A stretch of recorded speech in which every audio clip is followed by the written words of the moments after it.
ఏయ్ ఏయ్ గిబుక్కు గిబుక్కు మ్యూజిక్ నడుమ ఒళ్ళు మరిసి చేస్తున్న డాన్స్ ఎట్లున్నది. ఒక్కటే ఆఫీసులో పని చేసేటోళ్ళ పార్టీ ఎంత సంబరంగా ఉన్నది. వాళ్ళ ఎంజాయ్ చూస్తుంటే మనకు కూడా అందులో కలిసి డాన్స్ చేస్తే మంచిగా అనిపిస్తున్నాయి కదా.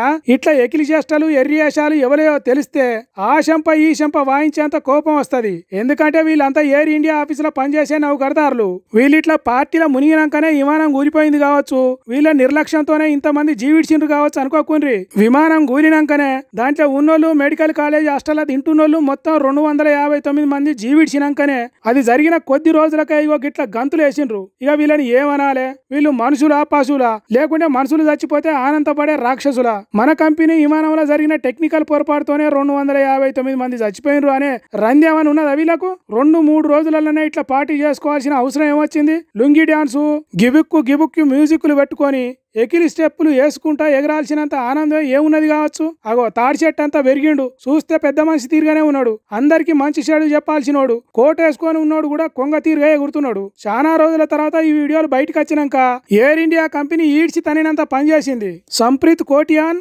అబ్రహం జకారియా అనే ఇద్దరిని, ఇంకో ఇద్దరు ఎగ్జిక్యూటివ్ ఆఫీసర్లను మెడలు బట్టి బయటికి నెట్టించిందట.